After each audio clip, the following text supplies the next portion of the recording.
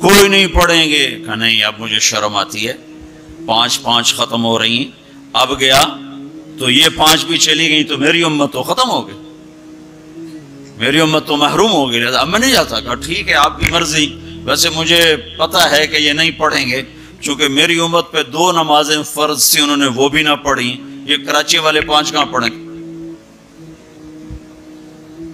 موسیٰ علیہ السلام چونکہ تجربہ کر چکے تھے، ہمارے نبی نے فرمایا نہیں اب مجھے شرم آتی ہے، اب میں نہیں واپس جاؤں، جس نے پڑھنا ہوگا پڑھے گا، نہیں پڑھنا ہوگا نہیں پڑھے، ہر کوئی اپنے اپنے کیے کا اجر اللہ سے لے لے گا۔ صرف عظمت اور اہمیت بٹھانے کی، جب آپ اس 5 پر موسیٰ علیہ السلام کو انکار کر کے چل پڑے تو پیچھے سے اللہ کی آواز آئی، میرے حبیب پڑھنے کو 5 لیکن میرا بول وہی، لکھوں گا 50، ہر نماز 10 لکھی جائے گی، ہر نماز 10 لکھی جائے گی۔ پھر انہوں نے زکوٰۃ کو فرض کی، مالداروں پہ زکوٰۃ، خذ من اموالہم صدقۃ تطہرہم بہا وتزکیہم وصلی علیہم۔ زکوٰۃ اتنا بڑا عمل ہے کہ اللہ تعالیٰ ہمیں کہتا ہے کہ میرے نبی پہ درود پڑھو، فرشتوں سے کہتا ہے میرے نبی پہ درود پڑھو، اور خود بھی کہتا ہے کہ میں اپنے نبی پر درود بھیجتا ہوں۔ اللہ کی طرف اب درود کی نسبت وہ رحمت ہے، اور فرشتوں کی طرف ہماری طرف درود کی نسبت دعا ہے جو ہم کرتے ہیں، صلی علی محمد وعلی آل محمد۔ تو اللہ تعالیٰ نے ہمیں آپ کو، پوری دنیا کے اہل ایمان کو، فرشتوں کو حکم دیا کہ میرے نبی پر درود پڑھو، اور خود بھی پڑھتا ہے، ان اللہ وملائکتہ یصلون علی النبی۔ جو لوگ اللہ کے نام پہ خرچ کریں گے تو اللہ تعالیٰ کہہ رہا ہے وصلی علیہم، اے میرے حبیب ساری امت پر نہیں، جو تیری امت میں میرے نام پہ خرچ کریں گے ان پہ تو درود پڑھ۔ اگرچہ یہاں صلی دعا کے معنی میں ہے کہ تو ان کے لیے دعا کر، آپ ان کے لیے دعا فرمائیں۔ تو مال خرچ کرنے والوں کے لیے اللہ اپنے حبیب سے فرما رہے ہیں کہ ان کے لیے آپ دعا کریں، صلی علیہم ان صلاتک سکن لہم۔ آپ کی جو دعا ہوگی اور آپ کی جو صلات ہوگی، جو آپ کا درود ہوگا، دنیا اور آخرت کے سارے مسائل ان کے حل کر کے لے جائے گا، ان کی دنیا بھی سکھی کر دے گا، ان کی آخرت بھی سکھی کر دے گا۔ تو اللہ تعالیٰ نے زکوٰۃ فرض کی، اور بہت تھوڑی فرض کی، پہلی امتوں پر تھی 100 میں 10 روپے، اور ہماری ہے 100 پہ 2.5 روپے، اور اتنا فضل فرمایا کہ پورا سال پیسہ پڑا رہے، پھر کہا اس میں سے 2.5 روپے دے دو، 2,500 دے دو، اگر استعمال ہو جائے تو کوئی سال سے 1 دن پہلے اگر وہ مال خرچ ہو گیا ہے تو زکوٰۃ ختم ہو گئی۔ اور 82 دفعہ قرآن میں مال خرچ کرنے کا حکم آیا، 82 دفعہ، اور اللہ تعالیٰ نے ترغیب دی ہے کہ مالدار فقیروں پہ خرچ کریں۔ پھر اللہ تعالیٰ نے فقیروں کو ترغیب دیا کہ تم بھی جتنی وسعت ہو خرچ کیا کرو۔ میرے نبی نے ترغیب دی، سبق درہم 100,000 درہم، 1 روپیہ اللہ کے نام پہ خرچ کرنا 1 لاکھ روپیہ خرچ کرنے سے بڑھ گیا۔ تو صحابہ نے عرض کی وہ کیسے بڑھ گیا؟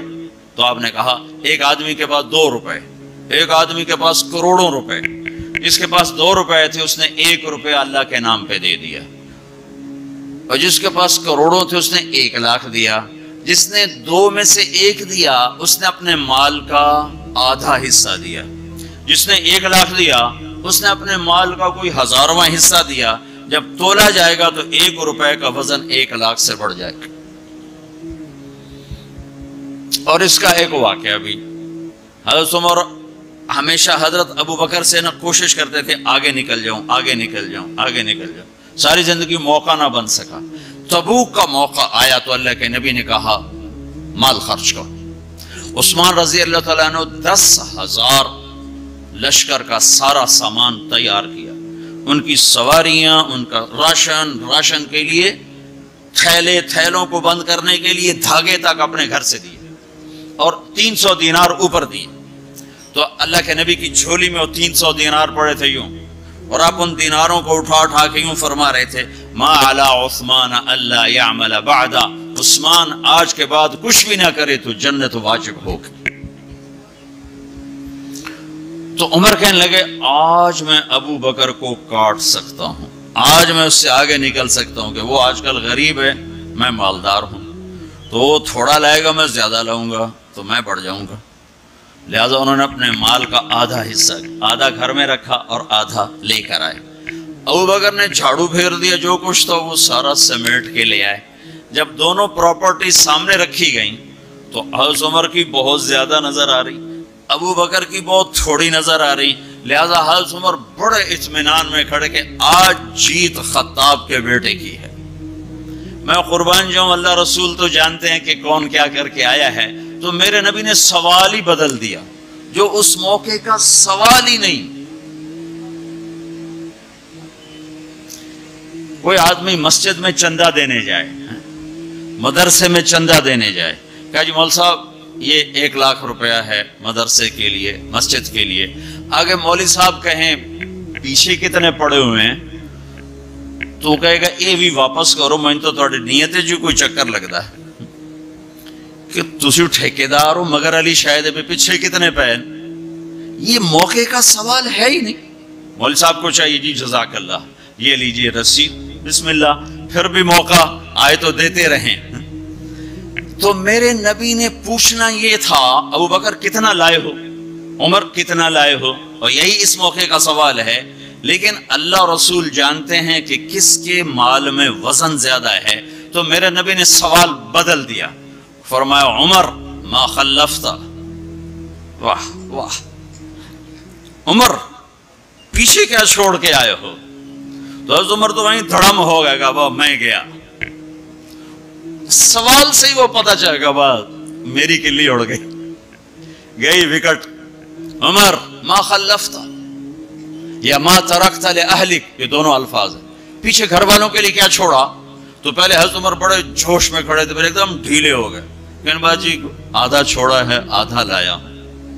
پھر آپ نے کہا ابا بکر ما خلفت یا ما ترکت لأہلک، ابو بکر تو پیچھے چھوڑ کے کیا آیا، بچوں کے لیے کیا چھوڑ کے آیا. تو انہوں نے کہا ترکت اللہ ورسول، میں تو اللہ اس کے رسول کو چھوڑ کے آیا ہوں، باقی سب کچھ لے آیا. تو اس پر عمر کہنے لگے ابو بکر میں نہیں تجھ سے آگے بڑھ سکتا، کوئی بھی تجھ سے آگے نہیں بڑھ سکتا. اور اگلی سنو،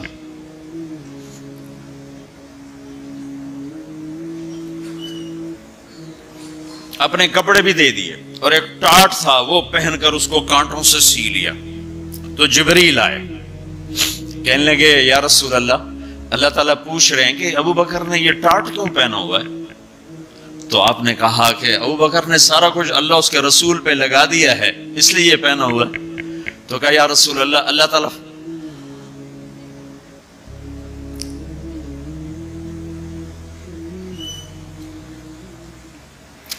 اللہ تعالیٰ فرما رہے ہیں ابو بکر سے پوچھو مجھ سے راضی تو ہے، مجھ سے راضی تو ہے، اس فقر میں مجھ سے راضی ہے. میں تو اتنا سفر کر کے آیا ہوں، حالانکہ ابھی 4 دن پہلے میں 12 ملکوں کا 10 ملکوں کا سفر کر کے ہوں، ساری ہڈیوں میں درد ہے. میں اس لیے آیا ہوں کہ چلو کوئی بخشش کا بہانہ مل جائے، کوئی بخشش کا بہانہ مل جائے، اللہ راضی ہو جائے. آپ سارے اس لیے حج پہ جا رہے ہو کہ اللہ راضی ہو جائے. جو سارے جہان سے کہتا ہے مجھے راضی کر، وہ کہہ رہا ہے ابو بکر سے پوچھو مجھ سے راضی تو ہے. تو آپ نے کہا ابو بکر تیرا رب تجھے سلام بھی کہہ رہا ہے اور پوچھ رہا ہے کہ راضی ہو. تو ابو بکر کی چیخیں نکلی، میں اپنے رب سے راضی، میں اپنے رب سے راضی، میں اپنے رب سے راضی.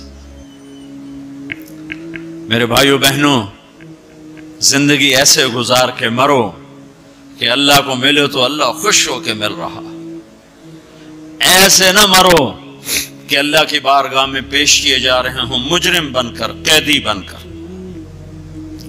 تو اللہ اس کے رسول نے مال لگانے پر زور دیا. اللہ چاہتا تو سب کو مال دے دیتا، کسی کو فقیر کسی کو مالدار. مالدار کا شکر کا امتحان لیا، فقیر کے صبر کا امتحان لیا. کہ اللہ فقیر کا صبر دیکھے گا، مالدار کا شکر دیکھے گا. اور جب مالدار لوگ زکوٰۃ نہیں دیتے تو پھر عزتیں نیلام ہوتی ہیں. جب سب کچھ اپنے اوپر لگانے کا ذوق بن جاتا ہے اور اپنے ہی بڑے بڑے زیور، کپڑے، گھر، گاڑیاں. یہ بھی لاہور کا واقعہ ہے. بیگم صاحب ڈرائیور کے ساتھ گئی ہیں اور واپسی پہ کہہ رہی ہیں اسلم ڈرائیور آج میری بڑی اچھی قسمت، وہ ساڑی میں نے لی تو میں سمجھ رہی تھی 1 لاکھ کی ہے، وہ تو مجھے 75,000 میں مل گئی، بڑی سستی مل گئی. خوش ہو کے ڈرائیور کو بتا رہی. تیسرے دن ڈرائیور کے بیٹے کا بازو ٹوٹ گیا. وہ آ کر کہتا ہے صاحب جی میری تنخواہ میں تو اس کا علاج ہو نہیں سکتا، تو مہربانی کر کے کچھ میری مدد کر دیں، اس کا علاج ہو جائے. تو صاحب کہتے ہیں اسلم تمہیں پتہ تو آج کل کاروبار بڑا مندہ ہے، تو میرے پاس تو گنجائش نہیں، میرا ایک ڈاکٹر دوست ہے، میں اسے فون کر دیتا ہوں، وہ تمہاری مدد کر دے گا. جب اس طرح ہوتا ہے تو پھر ڈاکے، چوریاں، قتل و غارت شروع ہوتے ہیں. جب اس طرح ہوتا ہے تو مالداروں میں تکبر پیدا ہوتا ہے اور غریبوں میں ظلم پیدا ہوتا ہے. تو زکوٰۃ ایک بہت بڑا عمل ہے. 2.5% تو فرض ہے اور زکوٰۃ دینے والا سخی نہیں اللہ کی بارگاہ میں. ہاں بخیل بھی نہیں، سخی بھی نہیں ہے، بخیل بھی نہیں. یعنی وہ بخل کے ملک سے نکل آیا ہے اور سخاوت کے ملک میں انٹری نہیں ہوئی. 2.5 روپے پہ 1 پیسہ بھی اوپر خرچ کرے گا تو اب سخیوں میں آ گیا. پھر جتنا بڑھتا جائے گا اتنا آگے بڑھتا جائے گا. اور اللہ نے فرمایا مجھے میری عزت کی قسم جنت الفردوس میں بخیل داخل نہیں ہو سکتا. اور اللہ شیطان کہتا ہے کہ مجھے عبادت گزار بخیل سے کبھی ڈر نہیں لگا کہ اس کا بخل اسے ضرور جہنم میں پھینکے گا. نافرمان سخی سے ہر وقت ڈرتا رہتا ہوں کہ اس کی سخاوت کب اسے جنت میں پہنچا دے. آپ نے سامری کا نام تو سنا ہوا ہے، قرآن میں بھی ہے، جس نے موسیٰ علیہ السلام کی قوم کو گائے کے بچے کی پوجا پہ لگا دیا، بچڑے کی. اللہ نے کہا سب کو قتل کرو، سارے پکڑے گئے، قتل کیے گئے. سامری بھی آ گیا. موسیٰ علیہ السلام نے کہا قتل کرو، جبریل آ گیا. موسیٰ اللہ تعالیٰ کہہ رہے ہیں اسے قتل نہ کرو، یہ اپنی موت آپ مرے گا. تو موسیٰ علیہ السلام کہنے لگے جو سارے کفر کا سبب بنا اسے کیوں چھوڑ رہے ہیں؟ تو اللہ تعالیٰ نے کہا سخی ہے، سخی کو قتل کرنا مجھے اچھا نہیں لگتا، چھوڑ دو، اپنی موت آپ مر جائے گا. کافر کو سخاوت قتل سے بچا گئی. جب ایمان والا کوئی مرد عورت سخی ہوگا تو اللہ کی بارگاہ میں کیسے اونچے مرتبے لے کر جائے.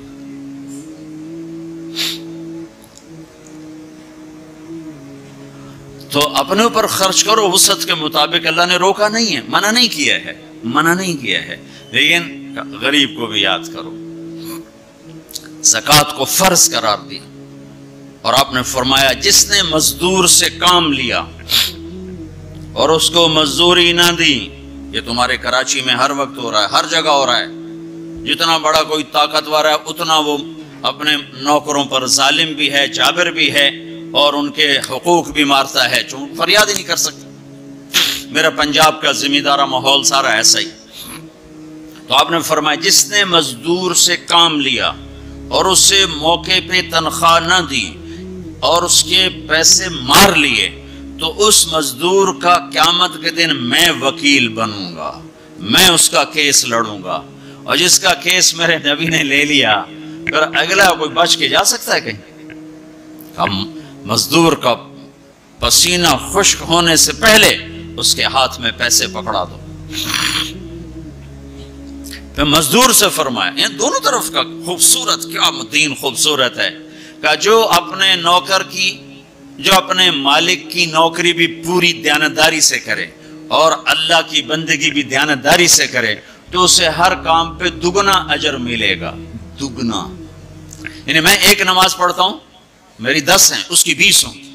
میں ایک روزہ رکھتا ہوں میرا 1 ہے، اس کے 2 ہوں گے. میں ایک قرآن ختم کرتا ہوں میرا 1 ہے، اس کے 2 ہوں گے. کہ ایک طرف اپنے مالک کے ساتھ دیانتداری سے نوکری کر رہا ہے اور ایک طرف اپنے اللہ کے ساتھ دیانتداری سے بندگی کر رہا ہے، دگنا اجر ہو جائے گا. تو مال خرچ کرنا یہ تیسری بنیاد. چوتھی بنیاد ہے روزہ. لا الہ الا اللہ، یہ کلمہ